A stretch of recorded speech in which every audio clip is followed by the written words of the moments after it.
Position time graph. The graph between position of object and time. The graph plot between position of object and time. It's called position time graph. We can determine speed or velocity with the help of position time graph.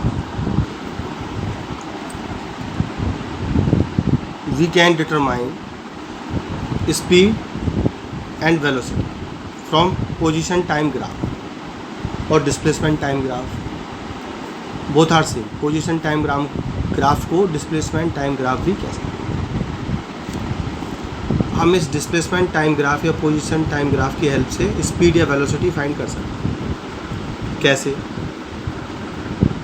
जो graph का slope होता है उस slope को speed कहा जाता है. Speed of position time graph is the slope of the graph.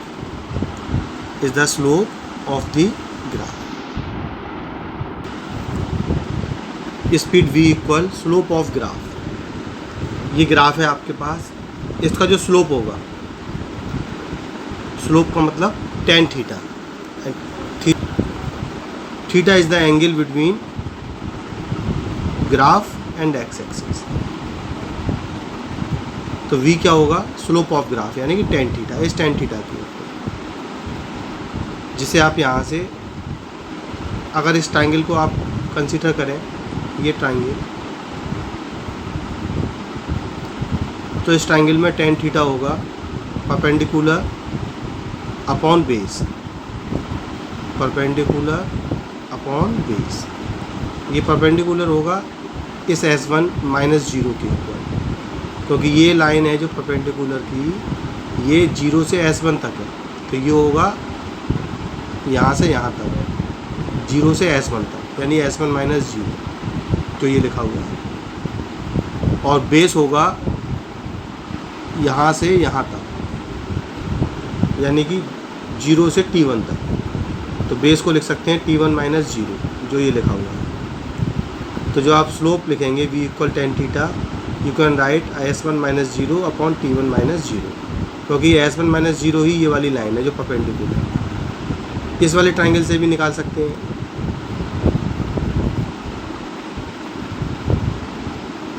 इस वाले ट्राइंगल में जो परपेंडिकुलर होगा वो इसके इक्वल होगा S2 माइनस 0, और बेस T2 माइनस 0 होगा. S2 minus 0 upon T2 minus 0. ये दोनों स्पीड अगर सेम आ जाती है, इस वाले से भी और इस वाले से, तो इसका मतलब यूनिफॉर्म मोशन हो रहा है. Speed doesn't change. स्पीड नहीं बदल रही है, इसका मतलब ये यूनिफॉर्म मोशन. और अगर ये स्पीड अलग अलग आती है डिफरेंट, तो ये नॉन यूनिफॉर्म मोशन कहलाता है, क्योंकि स्पीड बदल रही है. If you have to calculate average speed for a particular time interval T1 to T2, then you have to write v equal S2 minus S1 upon T2 minus T1. ये भी slope ही है इतने curve का, इस जगह से इस जगह तक के कर्व. ये जंक्शन से इस जंक्शन, इस पॉइंट से इस पॉइंट तक का जो स्लोप है वो ऐसे कवर होगा, क्योंकि यहाँ पर डिस्टेंस S1 है और यहाँ पर डिस्टेंस S2 है. इधर टाइम T1 है, इधर टाइम T2 है.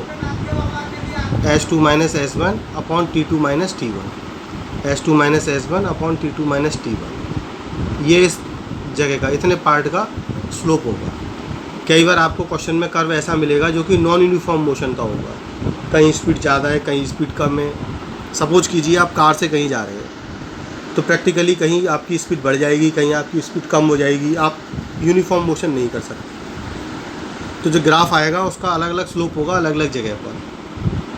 तो हमें किसी पर्टिकुलर स्पेस का पर्टिकुलर टाइम के लिए स्पीड फाइंड करनी होती है, तो ये मेथड लगाते हैं S2 minus S1 upon T2 minus T1. जैसे वो कह रहा है आपसे कि 3 से 5 सेकंड के बीच कार की स्पीड क्या थी, तो T1 को 3 ले लिया जाएगा और T2 को 5.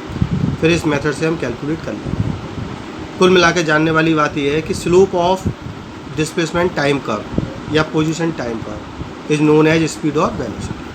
हम स्पीड और वेलोसिटी फाइंड करने के लिए पोजीशन टाइम कर्व का स्लोप फाइंड करते हैं. That is the important point. Slope find करना होता है. इसके बेसिस पर कर्व के कुछ टाइप्स हैं जो आपको जानना ज़रूरी है आपके लिए, आप इनको लर्न भी कर सकते हैं स्टैंडर्ड रिजल्ट के रूप में। तो अब उनके बारे में पढ़ते हैं। Position time graph. First curve, when object is at rest. अगर ऑब्जेक्ट रेस्ट में है तो उसका डिस्प्लेसमेंट यानी कि डिस्टेंस ओरिजिन से बदलेगा ही नहीं। पहले अगर वो 10 मीटर दूर था तो रेस्ट में होने पर 10 मिनट बाद भी वो 10 मीटर दूर ही रहेगा, यानी एस डिस्टेंस नहीं बदलेगा उसका, और ये एक्स एक्सिस के पैरेलल लाइन हो जाएगी। और जो स्लोप होता है वो हम कर्व लाइन का एंगल निकालते हैं एक्स एक्सिस के साथ। थीटा का मतलब क्या होता है कि जो ये ग्राफ आ रहा है इस ग्राफ का एंगल एक्स एक्सिस के साथ कितना है, एक्स एक्सिस के साथ इसका ये पैरेलल लाइन हो गई है, तो इसका मतलब एंगल थीटा 0 है और इसकी स्पीड 0 है, क्योंकि एस बदल नहीं रहा, एस में कोई चेंज नहीं आता। थीटा 0 होने पर इसकी speed 0, v equal tan theta से, टेन 0 मतलब 0। Second, when object is moving with positive velocity.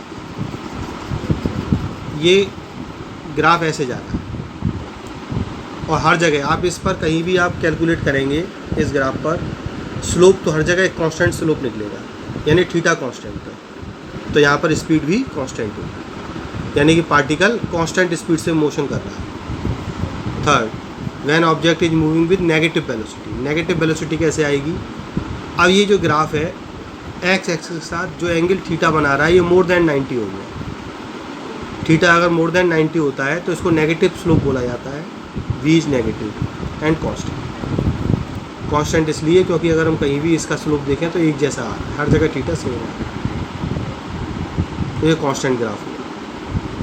और स्पीड इसमें क्या है? नेगेटिव। अगर उल्टा चल रहा है, वाई एक्सिस से स्टार्ट होकर नीचे आ रहा है, तो इसका मतलब ये नेगेटिव वेलोसिटी है, क्योंकि डिस्प्लेसमेंट पहले ज़्यादा था और बाद में डिस्प्लेसमेंट 0 हो गया। तो ये ग्राफ इसके इधर भी जा सकता है पा, तो ये डिस्प्लेसमेंट नेगेटिव में हो गया।